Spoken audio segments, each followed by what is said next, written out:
अकाल प्यारे बच्चों, अज असी करांगे जमात 6वीं की पंजाबी का पाठ नंबर 19 ते पाठ का नाम है 3 सवाल। बच्चों ये कहानी है जिसनों लियो टॉलस्टॉय ने लिखिया होया है। ये इंग्लिश दे विच लिखी हुई कहानी सी, लेकिन इसनों पंजाबी दे विच ट्रांसलेट किया होया है। इस कहानी दे विच एक राजा है जिसनों अपने 3 सवालों के उत्तर चाहिए ने अते हुण असी इस कहानी नूं पढ़ांगे तो देखांगे कि राजे नूं उसके 3 सवालों के जवाब मिलते हैं या नहीं। तो बच्चों कहानी तो बाद असी इस कहानी दे इस चैप्टर के क्वेश्चन आंसर्स भी करांगे। पहला कहानी नूं पढ़ लैंदे आ। एक राजा सी जिसनूं अपने राज प्रबंध नूं चंगा करन दा फिकर रहिंदा सी। राज प्रबंध मतलब कि अपने राज नूं किस तरह सही तरीके नाल चलाया जाए। एक दिन उसने सोचा जे मैनू मेरे 3 सवालों का जवाब मिल जाए तो मैं राज प्रबंध विच कदी गलती ना करा। वो सवाल सन, काम शुरू करने लई चंगा समा किहड़ा है, ते दूसरा सवाल सी वर्ताअ लई चंगे आदमी किहड़े हन, ते तीसरा सवाल सी सब तो जरूरी काम किहड़ा है। तो बच्चे उहदे राजे दे 3 सवाल किहड़े सीगे कि काम शुरू करने वास्ते किहड़ा सही समा है, ठीक है।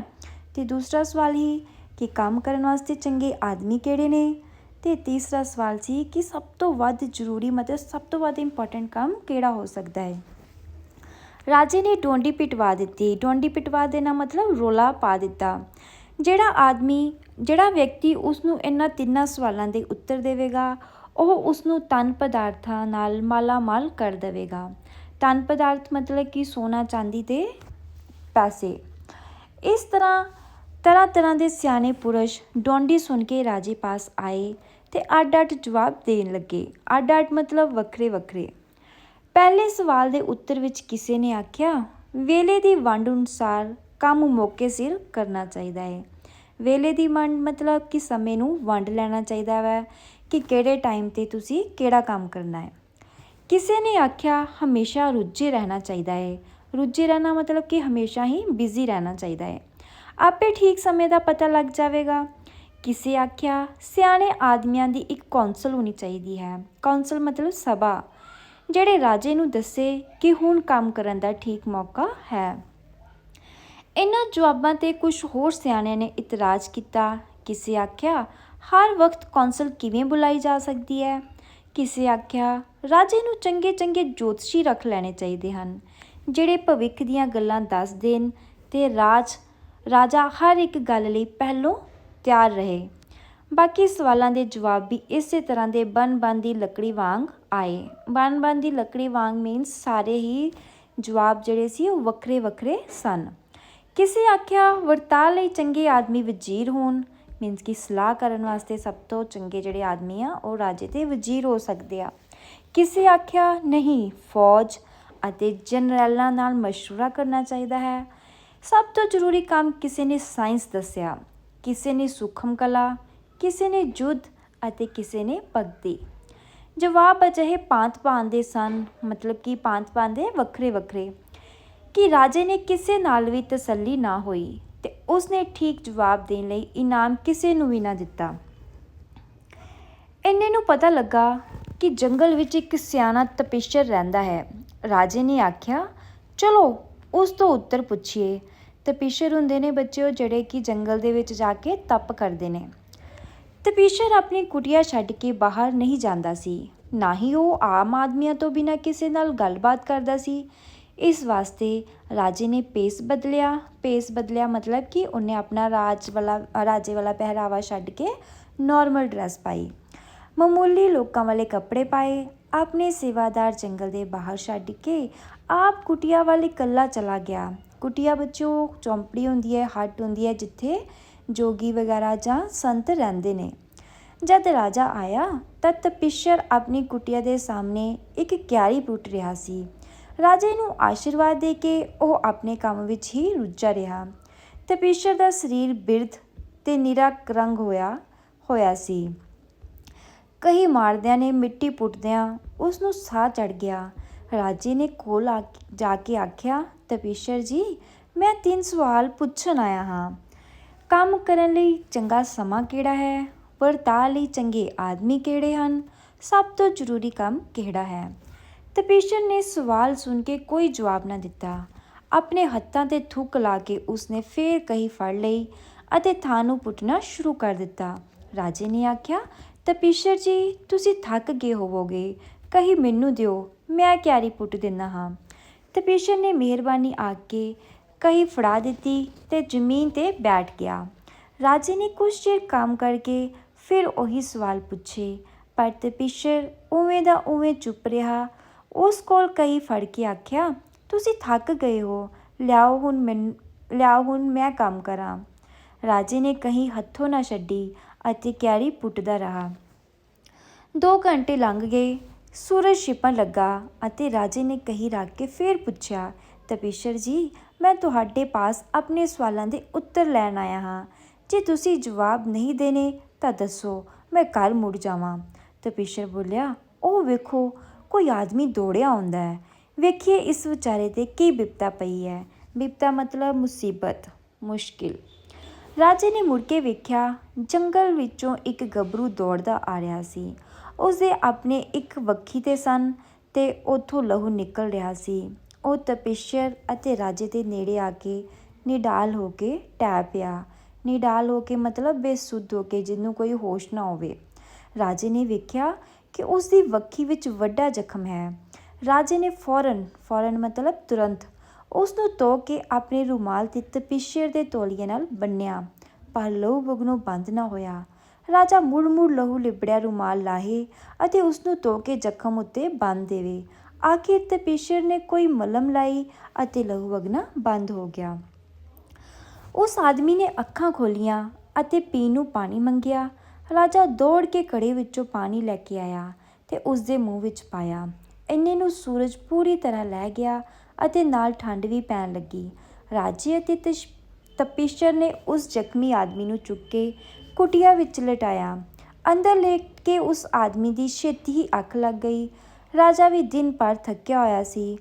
ਉਹਨੂੰ ਵੀ ਫਰਸ਼ 'ਤੇ ਬੈਠਦਿਆਂ ਨੀਂਦਰ ਨੇ ਘੇਰ ਲਿਆ ਅਤੇ ਉਹ ਉੱਥੇ ਹੀ ਸੌ ਗਿਆ। ਇਸ ਤਰ੍ਹਾਂ ਸੁੱਤਿਆਂ ਰਾਤ ਲੰਘ ਗਈ।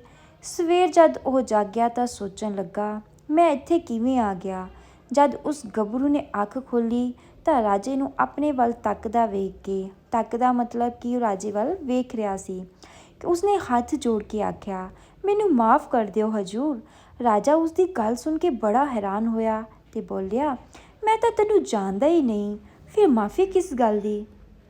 ਗੱਭਰੂ ਨੇ ਦੱਸਿਆ, ਤੁਸੀਂ ਮੈਨੂੰ ਨਹੀਂ ਜਾਣਦੇ ਹਜ਼ੂਰ, ਪਰ ਮੈਂ ਕਿੰਨਾ ਚਿਰਾਂ ਤੋਂ ਸਹੁੰ ਖਾਧੀ ਹੋਈ ਸੀ ਕਿ ਮੈਂ ਤੁਹਾਨੂੰ ਕਤਲ ਕਰਾਂਗਾ। ਤੁਸੀਂ ਮੇਰੇ ਭਰਾ ਨੂੰ ਫਾਂਸੀ 'ਤੇ ਲਟਕਾ ਕੇ ਉਸਦੀ ਸਾਰੀ ਜਾਇਦਾਦ ਜ਼ਬਤ ਕਰ ਲਈ ਸੀ। ਮੈਨੂੰ ਪਤਾ ਸੀ ਕਿ ਤੁਸੀਂ ਅੱਜ ਜੰਗਲ ਵਿੱਚ ਇਕੱਲੇ ਆਏ ਹੋ। ਮੇਰਾ ਇਰਾਦਾ ਤੁਹਾਨੂੰ ਵਾਪਸੀ 'ਤੇ ਮਾਰ ਦੇਣ ਦਾ ਸੀ, ਪਰ ਤੁਸੀਂ ਤਾਂ ਹਨੇਰਾ ਪੈਣ ਤੱਕ ਵੀ ਮੁੜੇ ਹੀ ਨਾ। ਇਸ ਪਿੱਛੋਂ ਮੈਂ ਜੰਗਲ ਵਿੱਚ ਤੁਹਾਨੂੰ ਲੱਭਣ ਚੱਲ ਪਿਆ, ਪਰ ਅਚਾਨਕ ਤੁਹਾਡੇ ਸਿਪਾਹੀ ਮੈਨੂੰ ਟੱਕਰ ਗਏ। ਉਹਨਾਂ ਨੇ ਮੈਨੂੰ ਪਛਾਣ ਲਿਆ ਤੇ ਜ਼ਖਮੀ ਕਰ ਦਿੱਤਾ। ਉੱਥੋਂ ਜਾਨ ਬਚਾਉਂਦਾ ਭੱਜ ਕੇ ਮੈਂ ਇੱਥੇ ਪੁੱਜ ਗਿਆ ਤੇ ਇੱਥੇ ਤੁਸੀਂ ਮੇਰੀ ਮਲਮ ਪੱਟੀ ਕਰਕੇ ਜਾਨ ਬਚਾਈ। ਮੈਂ ਤੁਹਾਨੂੰ ਮਾਰਨ ਲਈ ਆਇਆ ਸੀ, ਪਰ ਤੁਸੀਂ ਮੇਰੀ ਰੱਖਿਆ ਕੀਤੀ। ਜੇ ਮੈਂ ਜਿਉਂਦਾ ਰਿਹਾ ਤਾਂ ਤੁਹਾਡੇ ਚਰਨ ਸੇਵਕ ਬਣ ਕੇ ਰਹਾਂਗਾ। ਮੈਨੂੰ ਖਿਮਾ ਕਰੋ। ਖਿਮਾ ਮਤਲਬ ਮਾਫ਼। ਰਾਜਾ ਆਪਣੀ ਜਾਨ ਦੇ ਵੈਰੀ ਦੇ ਭਾਈ ਦੇ ਕਾਤਲ ਦੀ ਸੱਚੀ ਸੁੱਚੀ ਗੱਲ ਸੁਣ ਕੇ ਬਹੁਤ ਪ੍ਰਸੰਨ ਹੋਇਆ ਅਤੇ ਨਾ ਕੇਵਲ ਉਸਨੂੰ ਮਾਫ਼ ਹੀ ਕਰ ਦਿੱਤਾ, ਸਗੋਂ ਕਹਿਣ ਲੱਗਾ, ਆਪਣੇ ਨੌਕਰ ਭੇਜ ਕੇ ਸ਼ਾਹੀ ਹਕੀਮ ਬੁਲਾਵਾਂਗਾ ਅਤੇ ਫਿਰ ਉਹ ਤੇਰੇ ਜ਼ਖਮਾਂ ਦੀ ਚੰਗੀ ਤਰ੍ਹਾਂ ਇਲਾਜ ਕਰਨਗੇ। ਤੇਰਾ ਭਰਾ ਦੀ ਜਾਇਦਾਦ ਵੀ ਤੈਨੂੰ ਮਿਲ ਜਾਵੇਗੀ। ਜ਼ਖਮੀ ਗੱਭਰੂ ਤੋਂ ਵਿਹਲਿਆਂ ਹੋ ਕੇ ਰਾਜਾ ਬਾਹਰ ਆਇਆ। ਤਪੀਸ਼ਰ ਕੱਲ੍ਹ ਵਾਲੀ ਕਿਆਰੀ ਵਿੱਚ ਬੀਜ ਰਿਹਾ ਸੀ। ਰਾਜੇ ਨੇ ਨੇੜੇ ਹੋ ਕੇ ਪ੍ਰਣਾਮ ਕੀਤਾ ਤੇ ਆਖਿਆ, ਮਹਾਰਾਜ, ਮੇਰੀ ਆਖਰੀ ਬੇਨਤੀ ਹੈ ਕਿ ਮੇਰੇ ਸਵਾਲਾਂ ਦਾ ਉੱਤਰ ਦਿਓ। ਤਪੀਸ਼ਰ ਨਿੱਠ ਕੇ ਬੈਠ ਗਿਆ। ਰਾਜਨ, ਤੇਰੇ 3 ਸਵਾਲਾਂ ਦਾ ਜਵਾਬ ਤੈਨੂੰ ਮਿਲ ਚੁੱਕਾ ਹੈ। ਰਾਜਾ ਬੋਲਿਆ, ਮੈਨੂੰ ਕਿਸ ਤਰ੍ਹਾਂ ਮਿਲ ਚੁੱਕਾ ਹੈ? ਤੁਸੀਂ ਤਾਂ ਅਜੇ ਮੂੰਹੋਂ ਬੋਲੇ ਤੱਕ ਨਹੀਂ। ਤਪੀਸ਼ਰ ਨੇ ਕਿਹਾ, ਰਾਜਨ ਵੇਖ, ਜੇ ਤੂੰ ਮੇਰੇ ਉੱਤੇ ਦਇਆ ਕਰਕੇ ਕਿਆਰੀ ਨਾ ਪੁੱਟਦਾ ਅਤੇ ਛੇਤੀ ਵਾਪਸ ਮੁੜ ਜਾਂਦਾ ਤਾਂ ਇਹ ਆਦਮੀ ਤੇਰੇ ਉੱਤੇ ਹਮਲਾ ਕਰਕੇ ਤੈਨੂੰ ਕਤਲ ਕਰ ਦਿੰਦਾ। ਸੋ ਸਭ ਤੋਂ ਚੰਗਾ ਸਮਾਂ ਉਹ ਸੀ ਜਦ ਤੂੰ ਕਿਆਰੀ ਪੁੱਟਦਾ ਸੀ। ਮੈਂ ਉਸ ਵੇਲੇ ਦੇ ਵਰਤਾਅ ਲਈ ਤੇਰੇ ਲਈ ਚੰਗਾ ਪੁਰਸ਼ ਸਾਂ ਅਤੇ ਮੇਰੇ ਲਈ ਨੇਕੀ ਕਰਨਾ ਤੇ ਮੇਰੀ ਮਦਦ ਕਰਨਾ ਤੇਰਾ ਸਭ ਤੋਂ ਜ਼ਰੂਰੀ ਕੰਮ ਸੀ। ਅਤੇ ਫਿਰ ਉਸ ਤੋਂ ਪਿੱਛੋਂ ਜਦ ਇਹ ਗੱਭਰੂ ਦੌੜਦਾ ਆਇਆ ਤਾਂ ਸਭ ਤੋਂ ਚੰਗਾ ਸਮਾਂ ਉਹ ਸੀ ਜਦੋਂ ਤੂੰ ਉਸਦੀ ਪੱਟੀ ਕੀਤੀ। ਜੇ ਤੂੰ ਇਉਂ ਨਾ ਕਰਦਾ ਤਾਂ ਇਹ ਆਦਮੀ ਮਰ ਜਾਂਦਾ। ਉਸ ਵੇਲੇ ਵਰਤਾਂ ਲਈ ਉਹ ਜ਼ਰੂਰੀ ਆਦਮੀ ਸੀ ਅਤੇ ਜੋ ਭਲਾ ਤੂੰ ਉਸ ਨਾਲ ਕੀਤਾ ਉਹੀ ਜ਼ਰੂਰੀ ਕੰਮ ਸੀ। ਕੁਛ ਕੁ ਰੁਕ ਕੇ ਤਪੱਸਿਅਰ ਫਿਰ ਕਹਿਣ ਲੱਗਾ, ਯਾਦ ਰੱਖੋ ਸਭ ਤੋਂ ਜ਼ਰੂਰੀ ਅਤੇ ਚੰਗਾ ਸਮਾਂ ਵਰਤਮਾਨ ਦਾ ਹੈ। ਇਸ ਵੇਲੇ ਜੋ ਨੇਕੀ ਹੋ ਸਕੇ ਕਰ ਲਓ। ਇਹ ਵੇਲਾ ਸਾਡੇ ਹੱਥ ਵਿੱਚ ਹੈ। ਇਹੋ ਜ਼ਰੂਰੀ ਵੇਲਾ ਹੈ। ਵਰਤਾਂ ਲਈ ਉਹੀ ਚੰਗਾ ਆਦਮੀ ਹੁੰਦਾ ਹੈ ਜਿਹੜਾ ਉਸ ਘੜੀ ਸਾਡੇ ਕੋਲ ਹੋਵੇ। ਪਤਾ ਨਹੀਂ ਹੋਰ ਕਿਸੇ ਵੇਲੇ ਕਿਸੇ ਨਾਲ ਸਾਡਾ ਵਾਹ ਹੀ ਨਾ ਪਏ ਅਤੇ ਬੰਦਾ ਇਸ ਜਹਾਨ ਤੋਂ ਕੂਚ ਕਰ ਜਾਵੇ। ਜਹਾਨ ਤੋਂ ਕੂਚ ਕਰ ਜਾਵੇ ਮੀਨਸ ਕਿ ਉਹ ਮੁੱਕ ਜਾਵੇ। ਅਤੇ ਅਸਲ ਵਿੱਚ ਕੰਮਾਂ ਵਿੱਚੋਂ ਸਭ ਤੋਂ ਅਹਿਮ ਉੱਚਾ ਅਤੇ ਜ਼ਰੂਰੀ ਕੰਮ ਇਹੋ ਹੈ ਕਿ ਹਰ ਕਿਸੇ ਆਦਮੀ ਦਾ ਭਲਾ ਕੀਤਾ ਜਾਵੇ, ਕਿਉਂਕਿ ਮਨੁੱਖ ਦੇ ਦੁਨੀਆ ਵਿੱਚ ਆਉਣ ਦਾ ਮੰਤਵ ਇਹ ਇੱਕੋ ਇੱਕ ਹੈ। ਤਪੀਸ਼ਰ ਵੱਲੋਂ ਦਿੱਤੇ ਸਵਾਲਾਂ ਦੇ ਸਹੀ ਜਵਾਬ ਨਾਲ ਰਾਜੇ ਦੀ ਤਸੱਲੀ ਹੋ ਗਈ। ਉਹ ਤਪੀਸ਼ਰ ਦਾ ਧੰਨਵਾਦ ਕਰਦਾ ਖੁਸ਼ੀ ਵਾਪਸ ਪਰਤ ਗਿਆ। ਅਤੇ ਬੱਚਿਓ, ਇਹ ਹੁਣ ਅਸੀਂ ਕਹਾਣੀ ਪੜ੍ਹੀ 3 ਸਵਾਲ ਅਤੇ ਸਾਨੂੰ ਪਤਾ ਚੱਲ ਗਿਆ ਕਿ ਰਾਜੇ ਨੂੰ ਰਾਜੇ ਦੇ 3 ਸਵਾਲਾਂ ਦਾ ਜਿਹੜਾ ਜਵਾਬ ਸੀ ਉਹ ਮਿਲ ਚੁੱਕਿਆ ਸੀ। ਅਤੇ ਹੁਣ ਜਿਹੜਾ ਰਾਜਾ ਸੀ ਉਹ ਆਪਣੇ ਸਵਾਲਾਂ ਦੇ ਜਵਾਬ ਸੁਣ ਕੇ ਸੈਟਿਸਫਾਈ ਸੀ।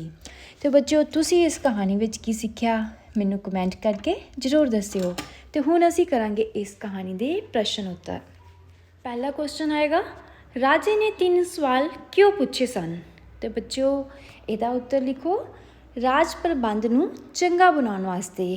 ਤੁਸੀਂ ਇਸ ਤਰ੍ਹਾਂ ਵੀ ਲਿਖ ਸਕਦੇ ਹੋ, ਰਾਜੇ ਨੇ 3 ਸਵਾਲ ਆਪਣੇ ਰਾਜ ਪ੍ਰਬੰਧ ਨੂੰ ਚੰਗਾ ਬਣਾਉਣ ਵਾਸਤੇ ਪੁੱਛੇ ਸਨ। ਦੂਸਰਾ ਕੁਐਸਚਨ ਆਏਗਾ, 3 ਸਵਾਲ ਕਿਹੜੇ ਸਨ? ਅਤੇ ਬੱਚਿਓ, ਉਹ 3 ਸਵਾਲ ਕਿਹੜੇ ਨੇ? ਲਿਖੋ, ਪਹਿਲਾ ਸੀਗਾ ਕੰਮ ਸ਼ੁਰੂ ਕਰਨ ਲਈ ਚੰਗਾ ਸਮਾਂ ਕਿਹੜਾ ਹੈ? ਅਤੇ ਦੂਸਰਾ ਸਵਾਲ ਸੀ ਵਰਤਾਂ ਲਈ ਚੰਗੇ ਆਦਮੀ ਕਿਹੜੇ ਹਨ? ਅਤੇ ਤੀਸਰਾ ਸਵਾਲ ਸੀ ਸਭ ਤੋਂ ਜ਼ਰੂਰੀ ਕੰਮ ਕਿਹੜਾ ਹੈ? ਹੁਣ ਅਸੀਂ ਕਰਾਂਗੇ ਪ੍ਰਸ਼ਨ ਨੰਬਰ ਤੀਸਰਾ। ਜਦੋਂ ਰਾਜੇ ਦੀ 3 ਸਵਾਲਾਂ ਦੇ ਉੱਤਰਾਂ ਨਾਲ ਤਸੱਲੀ ਨਾ ਹੋਈ ਤਾਂ ਰਾਜੇ ਨੇ ਕੀ ਕੀਤਾ? ਅਤੇ ਇਹਦਾ ਉੱਤਰ ਆਏਗਾ, ਰਾਜਾ ਜੰਗਲ ਵਿੱਚ ਤਪੀਸ਼ਰ ਕੋਲ ਆਪਣੇ ਸਵਾਲਾਂ ਦੇ ਉੱਤਰ ਲੈਣ ਗਿਆ। ਚੌਥਾ ਪ੍ਰਸ਼ਨ ਆਏਗਾ, ਰਾਜੇ ਨੇ ਤਪੀਸ਼ਰ ਪਾਸ ਜਾ ਕੇ ਕੀ ਕੀਤਾ? ਅਤੇ ਬੱਚਿਓ, ਜਦੋਂ ਰਾਜਾ ਤਪੀਸ਼ਰ ਕੋਲ ਪੁੱਜਾ ਸੀ ਅਤੇ ਰਾਜੇ ਨੇ ਦੇਖਿਆ ਸੀ ਨਾ ਕਿ ਜਿਹੜਾ ਤਪੀਸ਼ਰ ਆ ਉਹ ਕਈ ਦੇ ਨਾਲ ਮਿੱਟੀ ਪੁੱਟ ਰਿਹਾ ਹੈ। ਅਤੇ ਰਾਜੇ ਨੇ ਕੀ ਕੀਤਾ? ਉਹਦੇ ਕੋਲ ਕਈ ਫੜ ਕੇ ਮਿੱਟੀ ਪੁੱਟਣੀ ਸ਼ੁਰੂ ਕਰ ਦਿੱਤੀ ਸੀ। ਅਤੇ ਅਸੀਂ ਇਸ ਨੂੰ ਲਿਖਾਂਗੇ, ਰਾਜੇ ਨੇ ਤਪੀਸ਼ਰ ਕੋਲ ਕਈ ਫੜ ਕੇ ਮਿੱਟੀ ਪੁੱਟਣੀ ਸ਼ੁਰੂ ਕਰ ਦਿੱਤੀ। ਕੁਐਸਚਨ ਨੰਬਰ 5 ਆਏਗਾ, ਤਪੀਸ਼ਰ ਨੇ ਰਾਜੇ ਨੂੰ ਉਸ ਦੀਆਂ ਪੁੱਛਾਂ ਦਾ ਉੱਤਰ ਕਿਵੇਂ ਦਿੱਤਾ? ਅਤੇ ਬੱਚਿਓ, ਸਾਨੂੰ ਪਤਾ ਹੈ ਕਿ ਤਪੀਸ਼ਰ ਨੇ ਕਿਸ ਤਰ੍ਹਾਂ ਦਿੱਤਾ ਸੀਗਾ। ਉਹਦੇ ਨਾਲ ਜਿੰਨੀਆਂ ਵੀ ਘਟਨਾਵਾਂ ਹੋਈਆਂ ਸਨ ਉਹਨਾਂ ਦੇ ਵਿੱਚੋਂ ਹੀ ਜਿਹੜਾ ਤਪੀਸ਼ਰ ਸੀ ਉਹਨੇ ਰਾਜੇ ਦੇ ਸਵਾਲਾਂ ਦਾ ਉੱਤਰ ਦੇ ਦਿੱਤਾ ਸੀ। ਅਤੇ ਇਹਦਾ ਆਨਸਰ ਲਿਖ ਦਾਂਗੇ, ਤਪੀਸ਼ਰ ਨੇ ਰਾਜੇ ਨੂੰ ਉਸ ਦੀਆਂ ਪੁੱਛਾਂ ਦਾ ਉੱਤਰ ਉਸ ਨਾਲ ਬੀਤੀਆਂ ਘਟਨਾਵਾਂ ਨਾਲ ਦਿੱਤਾ। ਹੁਣ ਅਸੀਂ ਕਰਾਂਗੇ ਹੇਠ ਲਿਖੇ ਸ਼ਬਦਾਂ ਨੂੰ ਵਾਕਾਂ ਵਿੱਚ ਵਰਤੋ। ਪਹਿਲਾ ਸ਼ਬਦ ਹੈ ਡੋਂਡੀ ਪਟਵਾਉਣੀ। ਡੋਂਡੀ ਪਟਵਾਉਣੀ ਹੁੰਦਾ ਕਿ ਕਿਸੇ ਚੀਜ਼ ਦਾ ਸ਼ੋਰ ਪਾ ਦੇਣਾ, ਠੀਕ ਹੈ ਨਾ, ਜਾਂ ਢੰਡੋਰਾ ਪਿਟਵਾ ਦੇਣਾ। ਇਹਨੂੰ ਅਸੀਂ ਲਿਖਾਂਗੇ, ਰਾਜੇ ਨੇ ਡੋਂਡੀ ਪਿਟਵਾ ਦਿੱਤੀ। ਦੂਸਰਾ ਹੈਗਾ ਮਾਲਾ ਮਾਲ ਕਰਨਾ। ਮਾਲਾ ਮਾਲ ਕਰਨਾ ਮਤਲਬ ਕਿ ਬਹੁਤ ਸਾਰਾ ਧਨ ਦੌਲਤ ਦੇਣਾ। ਇਹਦਾ ਅਸੀਂ ਬਣਾਵਾਂਗੇ, ਰਾਜੇ ਨੇ ਰਾਮ ਨੂੰ ਮਾਲਾ ਮਾਲ ਕਰ ਦਿੱਤਾ।